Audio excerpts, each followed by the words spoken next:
ओम शांति। आज का वरदान, बाप दादा की वरदान अपने बच्चों के प्रति। डेट 7 दिसंबर 2021। वरदान है, स्वस्थिति द्वारा सर्व परिस्थितियों को पार करने वाले निराकारी अलंकारी भव।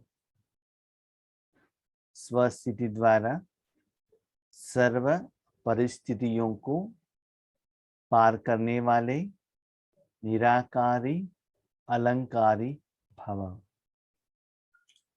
हर रोज हर एक आत्मा के जिंदगी में परिस्थिति आता ही रहता है। परिस्थिति किसको कहते हैं? जो स्थिति मुझे अच्छा नहीं लगता है। स्वस्थिति किसको कहता है? कहते हैं जो स्थिति आत्मा को अच्छी लगती है। स्थित माना आत्मा अपने मन बुद्धि को, अपने कर्मेंद्रियों को उस कर्म में, उस कर्म के फल में या कर्म करने का पुरुषार्थ में स्थित किया है, माने सेट किया है, उसको कहते हैं स्थिति। तो आत्मा को क्या अच्छा लगता है? आत्मा को क्या चाहिए? फाइनली शांति, सुख, प्यार, आनंद। वो कहाँ है? आत्मा में, परमात्मा में। परमात्मा में भी माना आत्मा ही है। तो जब आत्मा का मन आत्मा के साथ में है तो वो आत्मा को अच्छा लगता है। पर क्या है? तन, धन, जन, स्थूल वचन, स्थूल वतन, ये सभी क्या है? पर है। जब अपने मन बुद्धि को पर में रखते हैं, मैं नहीं हूं, शरीर मेरा कहते हैं लेकिन वो मेरा है नहीं, वो टेम्पररी साधन है और किसी का है। तो जब आत्मा अपने मन बुद्धि को उसमें रखता है तो वो स्थिति आत्मा को सुकून का अनुभव नहीं होता है। ठीक है, टेम्पररी कभी कभी इंद्रियों का सुख खुशी भी देता होगा आत्मा को, लेकिन उसका असर फ्यूचर में दुख जरूर आएगा। तो आत्मा को परिस्थिति माना और किसी से आता है, व्यक्तियों द्वारा, पंच तत्वों द्वारा, बीमारी द्वारा, अपने हिसाब किताब द्वारा, किसी द्वारा जो आता है उसको कहते हैं परिस्थिति। परिस्थिति ऐसा था, हम जाने के लिए सोचे थे लेकिन इतना बारिश आ रहा था, बाहर इलेक्ट्रिसिटी नहीं था, इतना धूप था, इतना उन्होंने गुस्सा कर दिया, पति ने जाने के लिए मना कर दिया। परिस्थिति माना हम क्या चाहते थे? जाना। परिस्थिति ऐसे आ गया जो आपको जाने का विपरीत था। अभी वो परिस्थिति ही हमको न आई, सदा हम स्वस्थिति में ही रहे। जो स्थिति आपको सुख दे, आनंद दे, प्रसन्न हो, उसके लिए क्या करना है? तो बाबा कहते हैं परिस्थिति ही नहीं आने के लिए क्या करना है? निराकारी। घर से बाहर निकलते हो, ठंडी है मालूम है, हैंड ग्लोव्स, जर्किन, सॉक्स, शू, हेलमेट सब कुछ कवर करके जाओ ना, नो प्रॉब्लम। बाहर कोरोना है मालूम है, आपको चॉइस दिया है ना, 2 वैक्सीन लगाओ, मास्क पहनो, प्रोटेक्शन करके जाओ। हाँ, उसके बाद भी आता है वो बात अलग है, लेकिन जो नियम कहा है, कंडीशन किया कहा है, वो फॉलो तो करो ना। तो बाबा कहते वैसे ही सूक्ष्म रूप में जो आत्मा और मन बुद्धि को इफेक्ट होने वाला परिस्थिति है, तन को ऊपर इफेक्ट होना वो बात अलग है, लेकिन बाबा आज हम लोगों को आत्मा के ज्ञान बता रहे, आत्मा के ऊपर जो प्रभाव पड़ता है। हाँ, तन के ऊपर होता है तो आत्मा के ऊपर भी जरूर पड़ेगा, लेकिन मन बुद्धि सूक्ष्म इंद्रियों के ऊपर जो प्रभाव पड़ता है उसके बारे में बाबा कह रहे हैं। तो उसके लिए क्या करना है? निराकारी। निराकारी माना मैं आत्मा बिंदु हूं, पॉइंट ऑफ लाइट हूं, ये स्थिति स्मृति में भी आपको नहीं रहना चाहिए। निराकारी माना मैं कुछ भी नहीं हूं, मेरा आकार भी नहीं है, मेरा अस्तित्व ही नहीं है, निराकार हूं। ठीक है, मैं कुछ भी नहीं हूं तो मैं ही नहीं हूं, तो परिस्थिति से कैसे हमको प्रोटेक्शन मिलेगा? निराकारी भी बनो, अलंकारी भी बनो। इतना सीक्रेट, आप कुछ भी नहीं हो, निराकारी, लेकिन अलंकार, जो अलंकार के साधन के द्वारा आप सुंदर दिख रहे हो, वो अलंकार कौन करता है? भगवान करते हैं। जैसे कि छोटे बच्चे खेल कर आते हैं तो उनका तन और कपड़ा कैसा रहता है? मट्ठी लगा हुआ रहता है। तो माँ क्या करती है? उनको साफ करती है। मट्ठी लगाया बच्चों ने, साफ कौन करेगा? माँ करेगी। स्नान कराएगी, कपड़ा पहनाएंगी। अलंकार किसने किया? कपड़ा किसने लाया? माँ ने, है ना। वो बच्चे ने तो कुछ भी नहीं किया। तो उन्होंने क्या किया? अपने तन रूपी साधन माँ के हाथ में दे दिया, तो उसको जो करना है आप करो। तो वैसे ही बच्चे आपको क्या करना है? अपने मन के ऊपर, अपने जिंदगी में आप कुछ मत करो, आप निराकारी बन जाओ। इतना सुंदर बात। निराकारी भी बनना है और अलंकारी भी बनना है ना। भगवान जो अलंकार से आपको सजाते हैं, उस अलंकार के सुख में रहो। तब क्या होगा? सर्व परिस्थितियों को आप पार कर सकेंगे। वो कैसे अलंकारी बनना है? तो बाबा एक्सप्लेनेशन में बता रहे हैं। जो अलंकारी हैं वे कभी देह अहंकारी नहीं बन सकते हैं। जो अलंकारी है, माना भगवान से ज्ञान, विशेषता, शक्ति, सेवा करने के लिए निमित्त भाव, आपके द्वारा सेवा हो रहा है, इसके तरफ कर्मों का प्रारब्ध का अनुभव जिस आत्मा करते ही रहती है, तो उनको मैं देह हूं, मुझे सुंदर बनना है, मैं ऐसी हूं, ये पोस्ट है, पोजीशन है, उसकी तरफ उनको अटेंशन ही नहीं जाता है। क्यों? रूहानी सुख का अनुभव में इतना खोए हुए रहते हैं। ठीक है। कभी कभी लोगों को, है ना, स्पेशली माताएं बहनें लोग जितना अलंकार करते हैं ना, मैंने देखा है बेंगलुरु जैसे गांवों में जॉब पर जाते हैं, बाहर जाते हैं, शरीर को इतना अलंकार के लिए टाइम देते हैं, शरीर को भोजन ही नहीं खिलाते हैं, पेट खाली, उसका असर गैस्ट्रिक हो जाता है। क्यों? अलंकार की तरफ उतना अटेंशन। और कुछ गहने खरीदने के लिए ज्वेलरी शॉप में जाएंगे तो कितना टाइम हो गया पता ही नहीं चलता है। साड़ी खरीदने के लिए जाएंगे तो भी पता नहीं चलता है कौन है क्या है, बाद में पर्स कहाँ रखा है ढूंढना पड़ेगा, साथ में बच्चे कहाँ है ढूंढना पड़ेगा, है ना। तो बाबा कहते हैं ये जो भगवान ने जो अलंकार किया है, उस सुख में रहेंगे तो देह का भी आपका अटेंशन नहीं रहता है, देह का अहंकार भी नहीं आएगा। निराकारी और अलंकारी रहना, यही है मन मना भाव और मध्याची भाव। ये लाइन वेरी इंपॉर्टेंट है इस वरदान में। इसमें बाबा विधि बताते हैं। क्या है? बच्चे, आप अपने मन रूपी साधन को आपने भगवान के हाथ में दे दिया और उसका मालिक बाबा को बना दिया। तो आत्मा के साथ मन ही नहीं है, साधन ही नहीं है, तो आत्मा क्या कर सकती है? आप भोजन बनाने चाहते हो, वहां रसोई का घर ही नहीं है, बर्तन ही नहीं है, स्टोव नहीं है, वेजिटेबल नहीं है, ग्रोसरी नहीं है, आप क्या कर सकते हो बताइए? करने का इच्छा भी है लेकिन साधन नहीं है ना।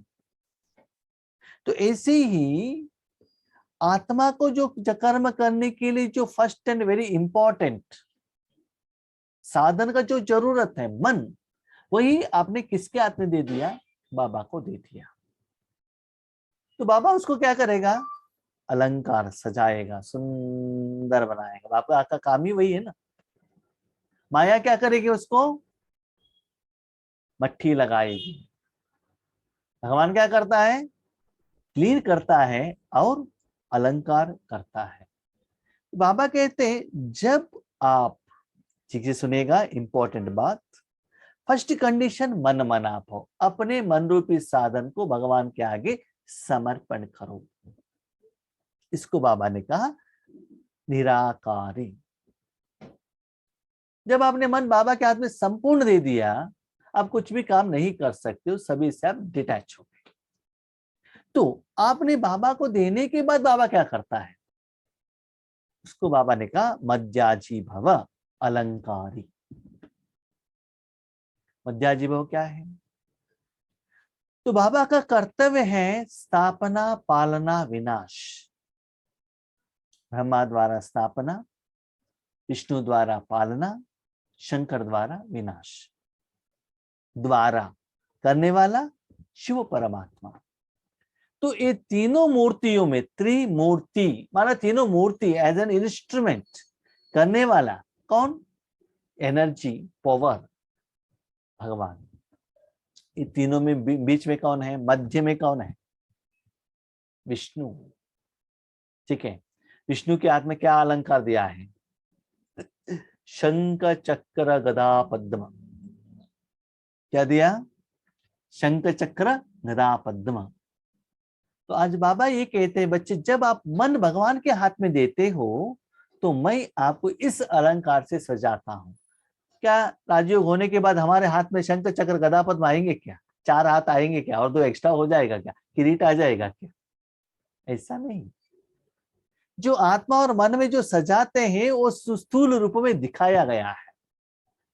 शंख, जब आप अपने मन को ईश्वरीय सेवार्थ अर्पण करते हो, आपके मुख द्वारा ज्ञान ही ओ, शंख को आप यूज करो, क्या साउंड आएगा? ओ। माना आपके मुख द्वारा सदा ज्ञान, आत्मा का बातें ही, परमात्मा का बात ही, आत्मा को जो चाहिए, आत्मा में जो है, आत्मा का जो घर है, आत्मा गंदा होने का कारण, इस सभी ज्ञान, योग, धारणा, सेवा यही आता रहेगा।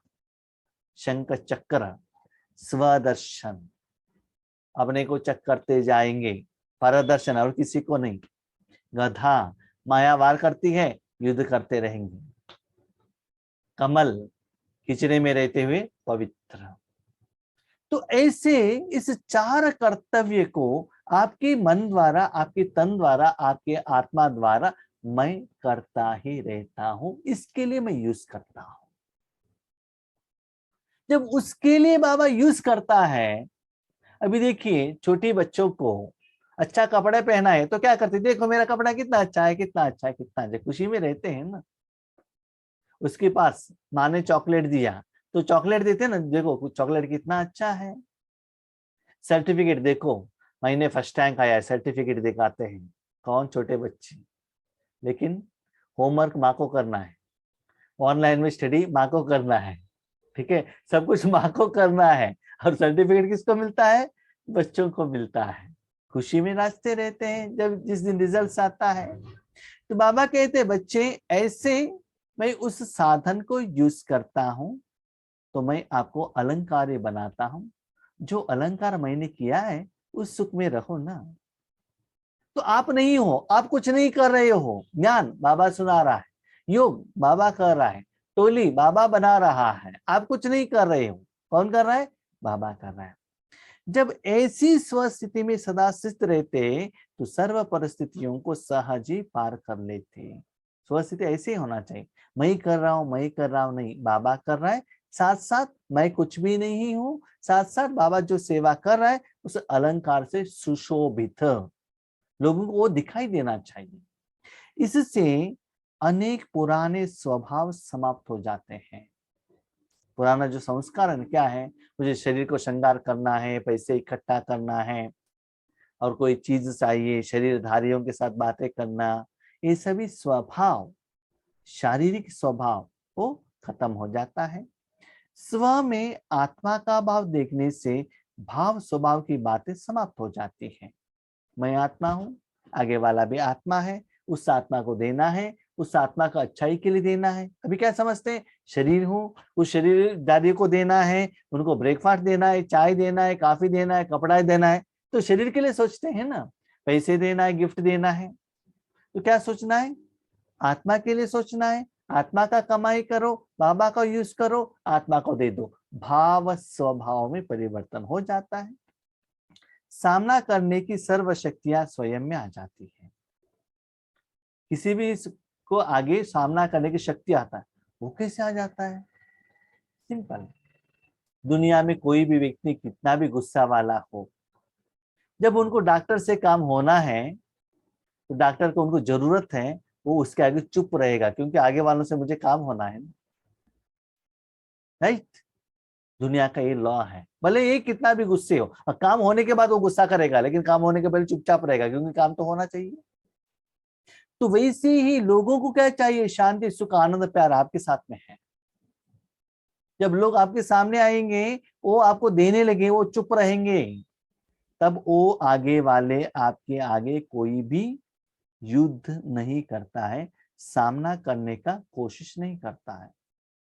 याद रखिएगा, माया, लोग, मनुष्यात्माएं, दुनिया, पंचतत्व, ड्रामा आत्मा के आगे सामना करने के लिए आते हैं, परमात्मा के आगे नहीं। क्योंकि सभी को मालूम है परमात्मा के आगे कोई विजय प्राप्त नहीं कर सकता है। नंबर 1, विजय प्राप्त करने के पहले परमात्मा के आगे वार ही नहीं कर सकते हो, विजय कहां से आएगा, युद्ध ही नहीं कर सकते हो। तो जब भगवान आपके आगे हैं, कोई सामना करने का संकल्प भी नहीं करेगा। फॉर एग्जाम्पल, अभी आप बताइए, सूर्य के नजदीक में कोई जाने के लिए सोचेगा क्या, सोचेगा? और बहुत अच्छा, माना ज्यादा आग लग रहा है, मैं आग के अंदर जाता हूं और आग के ऊपर विजय होकर आता हूं, कोई ऐसा कोई डिसीजन ले सकता है क्या? नहीं है ना। आग के अंदर जाएंगे तो खुद जल जाएगा, आग को कुछ नहीं होता है। और सूर्य के नजदीक में जाएंगे तो खुद जल जाओगे, भस्म हो जाओगे, समाप्त हो जाओगे, ठीक है। तो उनसे दूर रहना ही अच्छा है। तो ऐसा ही भगवान जितना प्यार देता है, कुछ गलत करता है उतना ही पावरफुल भी है। इसीलिए भगवान के आगे कोई भी वार करने के लिए नहीं आता है, तो सामना करने का बात ही नहीं है। तो आपके साथ में आपके आगे माया नहीं आ रही है, तो सामना करने की क्या बात है। अंदर मच्छर आएगा तो भगाना पड़ेगा, आया ही नहीं है तो भगाने का कोई प्रॉब्लम नहीं, आराम से रहो ना। ना टॉर्टस का कॉइल लगाना है, ना गुड लाइट लगाना है, ना मैश लगाना है, कुछ भी नहीं है, क्योंकि मच्छर है ही नहीं। लेकिन ये स्थिति आने के लिए क्या करना है, निराकारी अलंकारी, इस स्थिति में रहो तो क्या होगा, मस्त कलंदर, आया ही नहीं तो परिस्थिति आने का चांस ही नहीं, तो मस्त रहेंगे, सेवा चलता ही रहेगा। स्लोगन, संकल्प का एक कदम आपका तो सहयोग की 1000 कदम बाप के।